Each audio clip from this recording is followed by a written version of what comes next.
Hi everyone, welcome back to my YouTube channel. This is Teacher Russell and today we are going to talk or discuss about understanding sexual self. But if you're new here, don't forget to click the subscribe button and hit the notification bell for you to be updated for our latest uploads. So without further ado, let's start.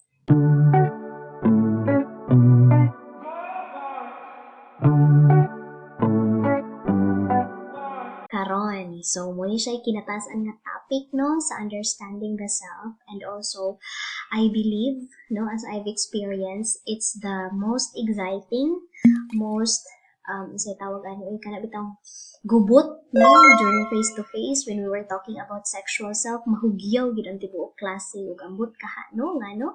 So, by the way, the objectives for this virtual discussion is first, you are by the end of the lesson or by the end of the virtual discussion, you are going to discover or you are going to examine yourself and the idea of sexuality. And then the second one is you are going to understand sexuality from biological and psychological perspective, no? Kaya naaman na siya mga hormones, mga neurotransmitters na involve aning ato ang mga pang-agian, no, in our sexual self, and also there is some psychological involvement pud, no, in every aspect of sexual self. And also in this lesson, we are going to recognize what are our likes and dislikes, what are our personal choice in managing relationships.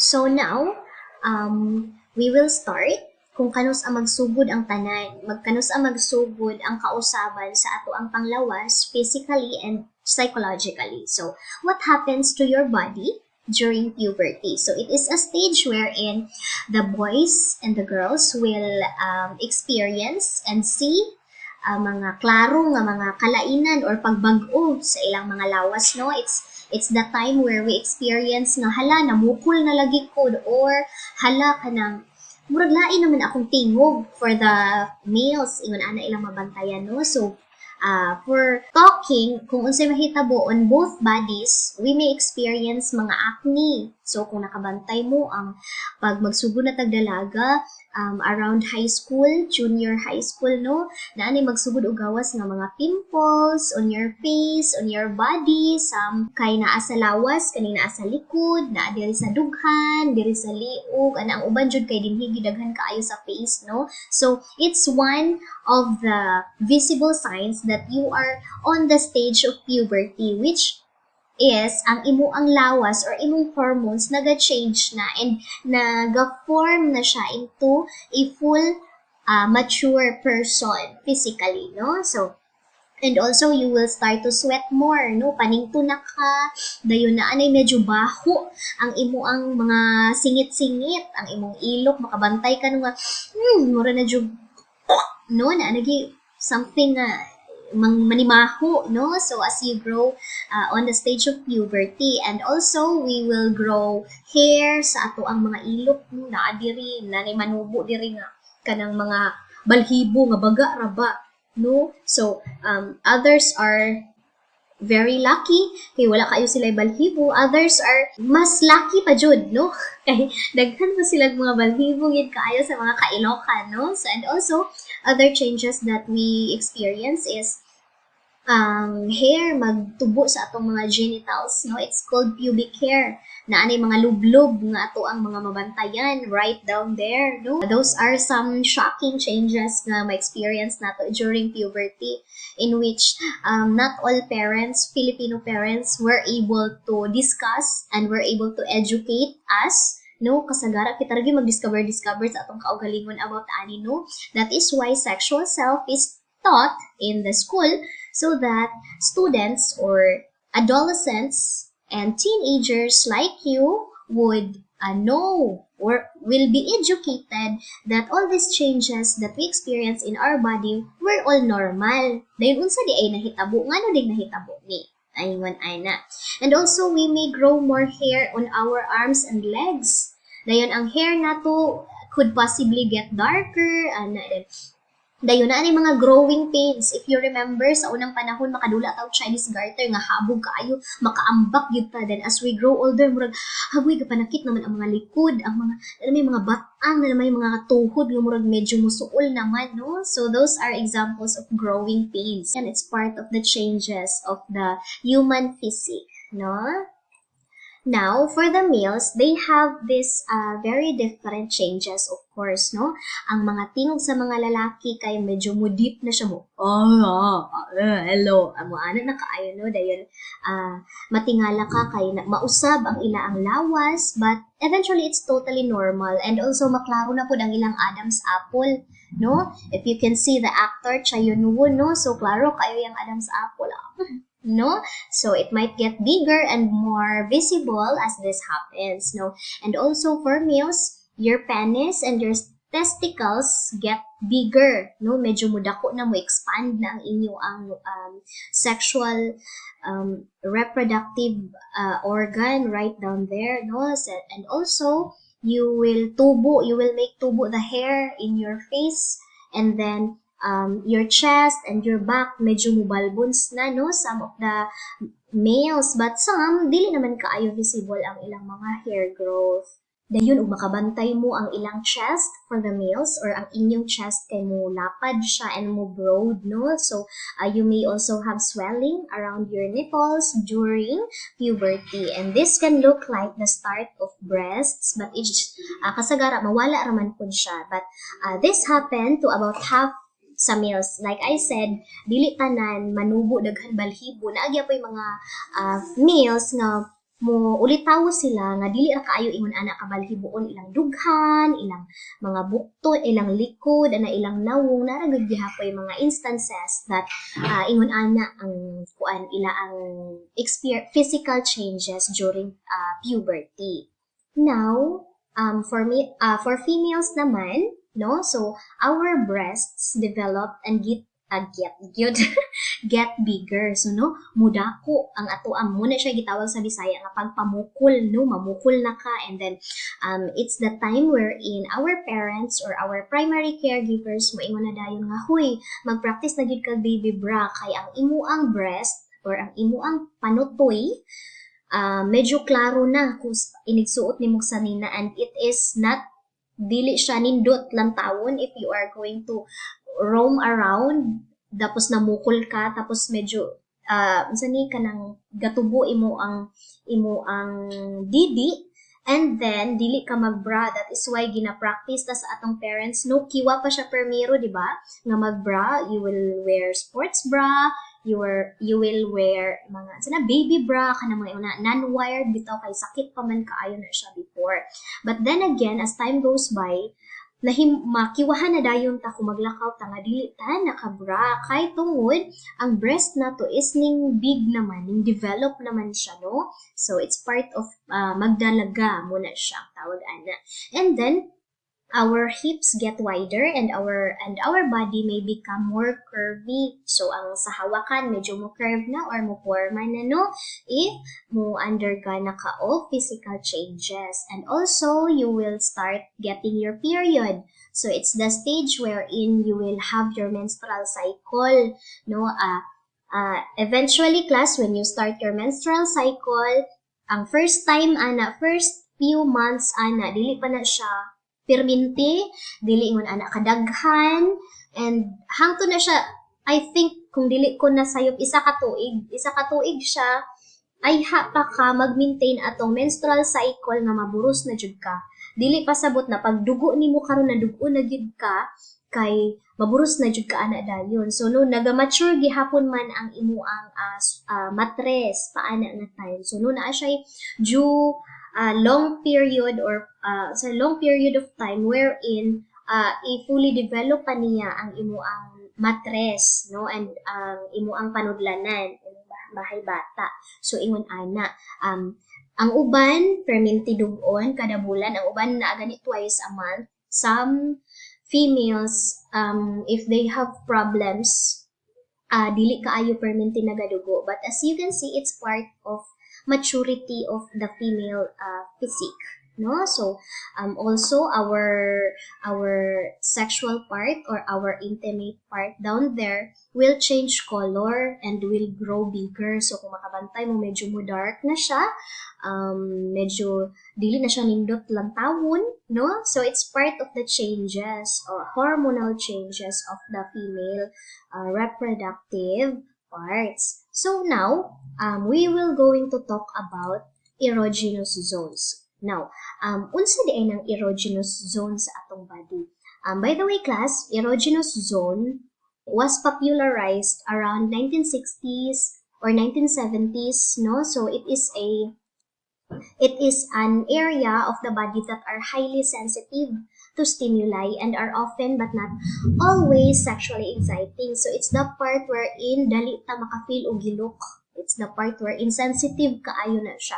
So we will be talking so much, or we will be isa-isa nato na siya for both male and females kung asa day ang ato ang mga erogenous zones of the body. First, we will have the erogenous zones for males. So they have ears, talunggan, ilang liog, ilang scrotum, the small kanang itong pack. It's a pouch na gisudlan sa ilang testes. The perineum, which is the kanang gamay nga distance between their sex organ and the anus. So kanang space nga nadira sa tunga-tunga, that's the perineum. And the last one is the skin. So no, those are the erogenous zones or parts for males. For females naman, no, daghan kaayo. So they have the scalp, the mouth or lips, the back of the neck or the nape, the breast or nipples, ang lower back, sa likod, the wrist, this one. We also have lower abdomen, kaning diri sa matrisan, pantog ba na siya, o dira, or the pubic area, the buttocks, the perineum, the inner thigh. So as you can see, na may naka-arrow man na sila sa ilang locations, no. Inner thigh is the sulod nga, sani kanang paa, kaning diri kanang dinhi. This one, if paa ni siya, this one. So this is those are the inner thigh. And then behind the knees. So for example, this is the knee. Ang likod ani niya, no, kaning kung tiil ni siya. So behind the knees, those were the erogenous zones for females. Now, let's proceed to the human sexual response cycle. So karon, unsa di ay ang human sexual response cycle? Naaday cycle, no? Naaday ay process ang sexual response. So sexual response cycle refers to the sequence of physical and emotional changes that occur as a person becomes sexually aroused and participates in sexually stimulating activities including intercourse and masturbation. So when you start to have sexual intercourse or when you start to experience masturbation, naana siya mga process or steps nga pang-agian nimo. So it's the same cycle.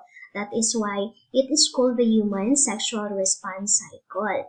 So here, as you can see, in the illustration, we have the desire phase. It's where the sexual urges occur in response to sexual cues or fantasies. So it's the time wherein it so happen na kamurang duha, you are sexually attracted to each other, and then you kiss whatsoever, no, ingon ana, and then ignited a certain desire on both of your bodies.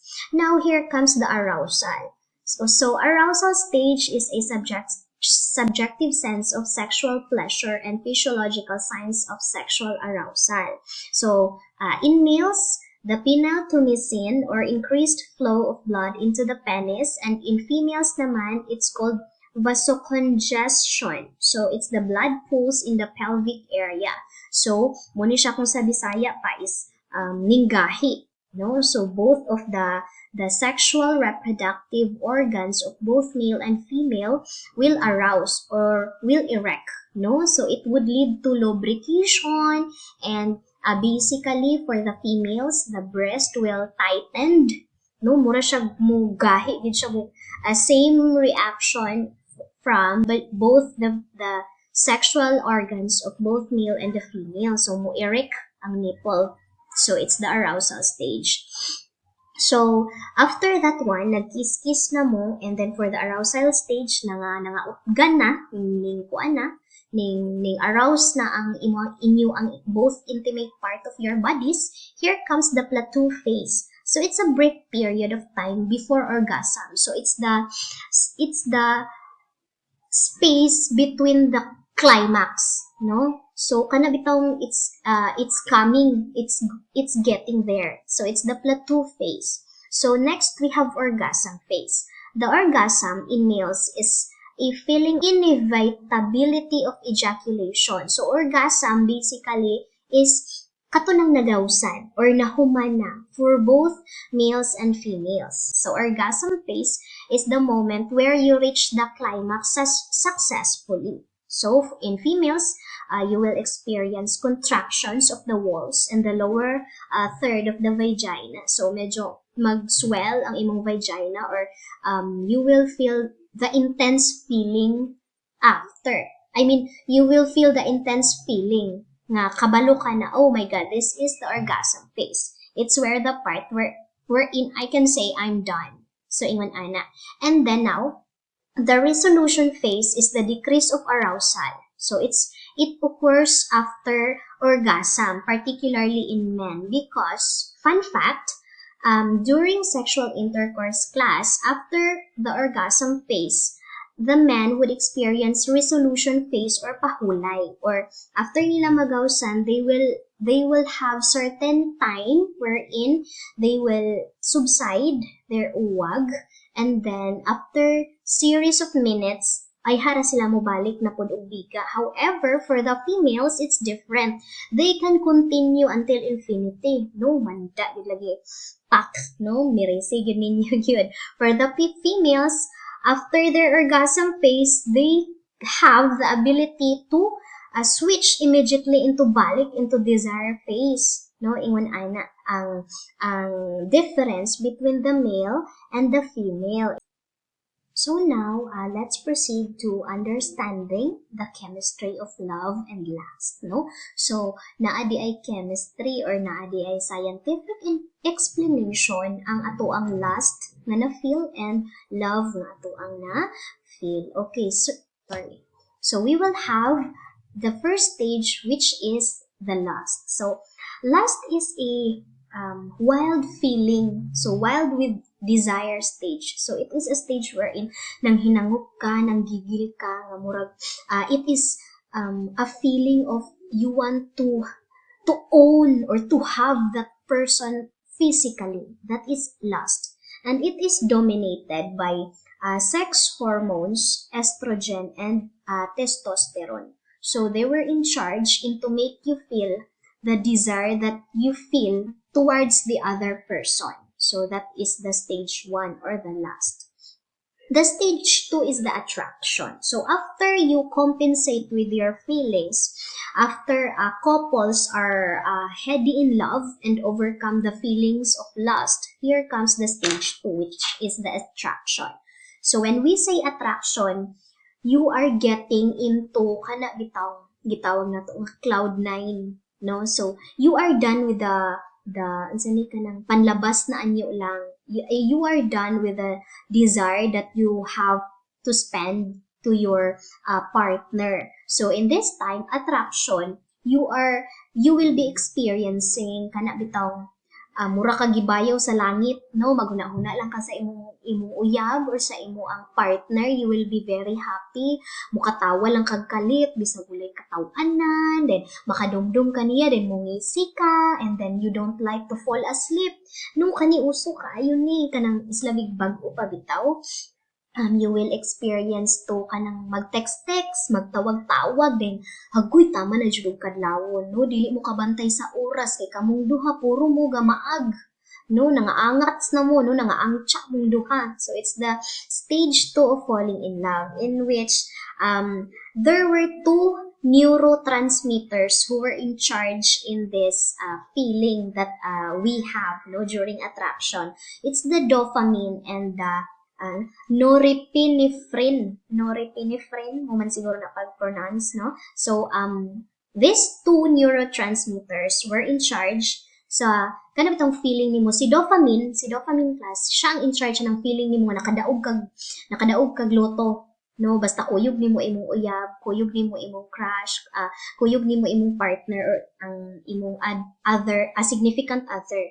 No, si dopamine ang mugawas nga neurotransmitter or hormone or whatsoever sa imong body every time nga naa si partner. So si norepinephrine naman, so it is also called adrenaline. So adrenaline basically, it's the in charge or the responsible for the kana bitong feeling nimo nga kanang pag naa siya, pagkabalo ka na magkita mo, then you will feel your heart is pumping, napadulong na siya, magkuyog na mo, and then you will blush and you feel sweat, no?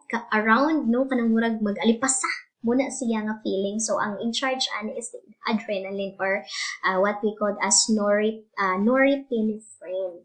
Okay, if I pronounce it right. Okay, next we have the stage 3 or what we call as the commitment. So commitment class is the stage wherein you both passed the stage 1 and the stage 2 as a couple or as a partner.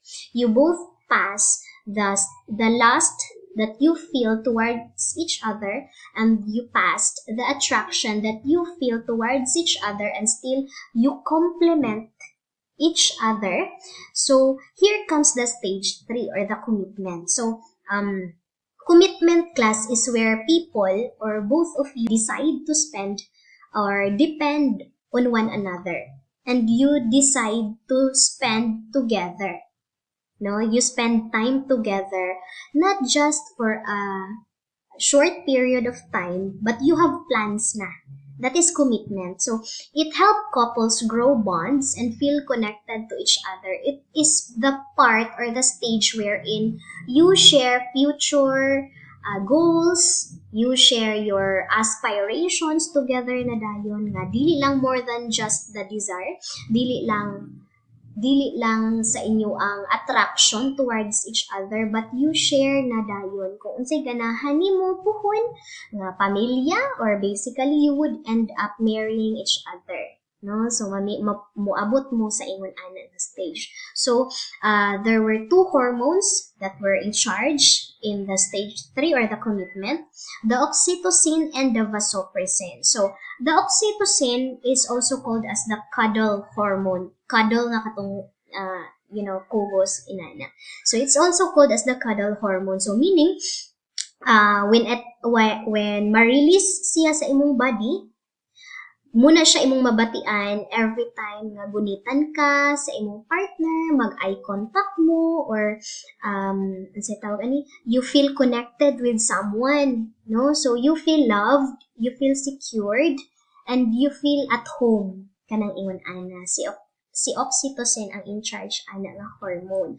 On the other hand naman, vasopressin is in charge to what you call this one, help us feel long-term connection with someone. So muna siya ang iyang trabaho. So siya ang in charge sa imo ang trust factor, no? Nga kanang I trust him, I trust her, even if we will not be together all that time. So we have these goals, we have this aspiration that we will be together for a longer period of time, so on and so forth, blah blah blah. That is stage 3 or the commitment stage. So now we are going to proceed on talking about psychological aspects of sexual desire. So when we say psychological, that means it talks about cognition. So it involves about the way we think and how it functions when we were talking or when we experience sexual desire. So now first, we will define unsa ay ang sexual desire. Sexual desire is typically viewed as an interest in sexual objects or activities. So sexual desire, these are the mga butang nga gusto nimong buhaton or fantasies, etc. towards your partner. On the other hand, sex drive naman is the uwag, no? So it represents a basic biologically mediated motivation, sorry for the typo, to seek sexual activity or sexual gratification. So muna siya atong kagustuhan nga mahuwasan, or the urge, the drive itself. So now, sexual orientation on the other hand our disposition towards other partner, no? So it sexual orientations were the recipient of your sex drive, kung para aha ang imong uwag, para ba sa lalaki, para ba sa babae, para ba sa both, so on and so forth. For the gender identity naman, it refers to one sense of being male or female. So you identify what is your gender. No? So that is gender identity.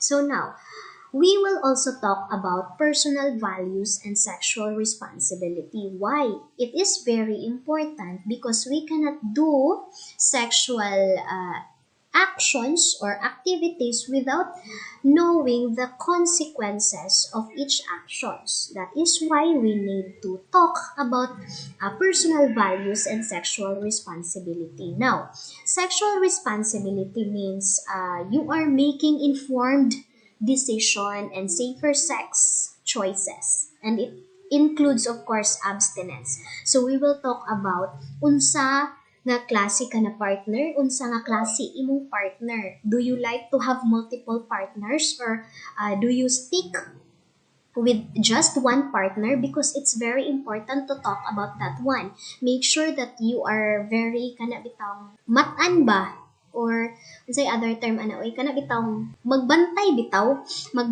mo when we were talking about sexual responsibility or sexual acts, kay wala man gud ta kabalo class the consequences of having different sex partners. Of course, the sexually transmitted infections, and it's an incurable, we all know that. That is why we need to take the full sexual responsibility towards yourself and to your partner. So no, in this sense, we need to take precautionary measures. You will ask, unsa ka sexually active? Unsa ka sexually active imong partner? No? Make sure, class, to avoid people, and to avoid also, please refrain yourself from having different or multiple partners, because we all know it is very dangerous in our body. No, kay kung ma-HIV ka, magka-AIDS ka, that is incurable and it's very difficult because wala na, habang buhay na, and if you're going to marry, makatakod pa ka if you are going to have sexual intercourse to other people, and if kamo babae na amoy HIV positive mo, imong anak, if mabuntis ka, naa na nga sakit. So that is why it is very important to take full responsibility of your action. Dili ka padalos-dalos lang. Ta kag tintindra, dasmag ka. Kita kag pukang dira, umpak vega ka itsigida. Dili ingon ana. You should take full responsibility before doing such action. Okay, that is why by part 2 of our virtual discussion, we will talk about contraceptives, wherein you will know if you are going to practice sexual intercourse or sexual activities, but you are not yet ready to have a family or to bear a child. Contraceptives were presented, and of course it's approved by the government for us to subdue the population, first and foremost. Second one, it's to keep us healthy, to keep us safe, and also to take good care of ourselves, no? So it is very important, class, na especially kana bitaw moingon ta nga biblically speaking, it is not advisable and it is prohibited in the Bible to have premarital sex. However, we cannot stop the people from doing it, no? The Bible is just a guide nga nag-state sa imo nga please do not do premarital sex unless after, do not do premarital sex. You must experience, or you must have sex right after your wedding, church wedding. So that is the Christian perspective, or that is what the Bible says. On the other hand naman, when we were talking about practicality, daghan na ang nagapractice of PMS or premarital sex even if they were just boyfriends and girlfriends. So unsa may pwedeng mabuhat sa government ana? We cannot insist the kana bitong katong tudlo sa Biblia nga dili ka pwede makighilawas kung wala pa ka nakasal. Kay dili man na, it's just a reminder. Wala bitaw siya nabutang nga mandatory. So, dili man na nato siya ma-apply nga balaod sa huge group of individuals. Ang nakita nga solusyon sa government is just to educate people that do such things. In such way, we can prevent more bigger damage. Sa praktikalan ni nga side, dili ni sa biblical, kay ang Bible isa ra man gid ilaa, dili ka makighilawas sa bai o sa laki nga dili pa nimo kasal atubangan sa Ginoo. So mao man gyud na sa Bible. However, kung scientific basis ta and praktikalan nga storya, daghan na kaayo ang naga-practice ani. I am very proud of those couple, of those people who maintain to have abstinence, no? Nga kanabitang mag-antos, maglikay lang usa. But for those people who already did that one, we do encourage to have contraceptives, no? Kay nga naman, it's to prevent the lumulobo na population sa Philippines.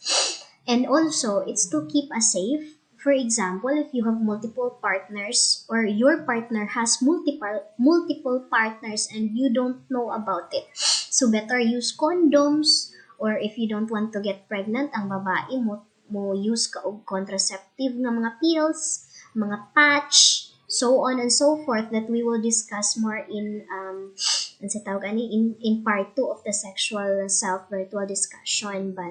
But mo lang ni siya ako bitong ending salvo na may opening salvo, so we will have an ending salvo. For students like you who has dreams nga na ay mga pangandoy sa kinabuhi, I encourage, dili sa na ninyo sudlon butanga, dili sa ni ninyo sudlon butanga, nga numan, we have to accept and we have to face the fact nga kung kani nga activity, kung buhato na ninyo, kabalo mo nga tawo ang resulta ana. Kabaw mo nga another entity ang bunga ana inyong buhaton. And if you are not ready to become a mama, to become a papa, do not do it. Do not ruin your future. Asa ba na tanan inig kahumanan ninyong eskwela? If naa na mo'y trabaho, mas makakita pa mo og partner nga kana bitang makatimbang ninyo sa imo ang life puhon. Okay? So asa ra gud ba na? But mas nindot man gyud pud tugod nga kana bitaw ikasal, ana makasal gyud sa simbahan before ka mobuhat ana nga butang. It's mas hanay. When we were talking about praktikalan, kung naburos na ka, nanapod kay anak, no? Dili pud ta padalos-dalos. Abi kay naan naman jud kay liwat, nanapod kay partner, magpatara na lang gid kag tariki dara. Dili pud. You should be responsible. We all should be responsible. Kung asa kaya ang budget, no? Nasayop naman yun. Sige, butang na to. Nasayop na. Nanay anak. Na it's okay. We have to love that one because binuhatan man na nato. Resulta man na sa atong binuhatan. But then again, it's not too late to be responsible. To be sexually responsible. You will have contraceptives. You will take contraceptives. You will take safety precautions kung kabalo ka nga dili pa inana kaabunda imong kinabuhi. Dili magpataka og anak, moinom og pills, mag-condom, mag-withdrawal, mag-abstinence, unsa nang mga klase nga mga contraceptions nga ato ang i-orient ninyo, ako ang i-orient ninyo next meeting for you to have a little bit of knowledge about that one. No? Kay kung the reason why we have lots of poor people, it's because a lot of parents will anak. Ni dili nila masustintuhan og tarong ilang family. Ni dili nila mapakaon og tarong ilang pamilya. Katong mga dato, maingon mo, dato gid noon, isa ray anak, duha ray anak. Yes, because they are sani practical. To raise a child is very difficult. To buhi a child is very difficult. Dili ka pwede mahulog. Ay, gikapoy na ko, dili na ti kabuhion, dili na inana. Lifetime commitment na sa ginikanan, hangtod sa imong kabikog, imuag yun na siyang buhion ka. No? That is why, kung na naman jud kay ana, kung naana jud, kung nahitabo na jud nga ingon ana, then control. No, it's not too late. Isa lang sa padayon eskwela, bahala lisod. Ini-graduate, ngita ka trabaho, bahala lisod. Of course, kay na naman kay gibakpak, na naman kay anak. No, sige lang, kaya ha. Dili pwede ang paluya-luya pud, no? Dili pud ka mosugot nga ang kalisod imong maagian pud sa imong anak. Dili pud na siya maayo. No? That is why kung mahimo, kung sa mga single pa, wala pa'y anak, ayaw lang sa. No, ayaw lang sa yung inter, kay delikado biya kaayo. Masipyat mo, di gyud malikayan nga mag-umpak vega yung happy aw. Contraceptives, ano na lang yun, practical, nga di gyud mapugnan si uwag. Ana, dili magulaw-ulaw, palit kag pills, palit mo ko, di magulaw-ulaw. Kaya ang mabutod, muna'y mas kapoy. Maburos, muna'y mas kapoy. Asa ba kumpara ni mo diaper o gatas, ikumpara ni mo ng binulan ni mo nga pills. Mas dako ka gastos gatas ga. No? Mas dako ka gasto. Kaysa anang inigumpak vega ninyo mo gamit mo contraceptives. Mas nakasave mo, ana, mas practical na siya nga butang. Okay? But so much for that.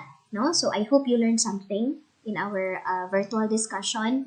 And I hope nga you will take this as a constructive criticism and a constructive feedback for both of you. All I wanted is to have hanay-hay, a more mas hayag nga kaugmaon sa mga kabatan-unan.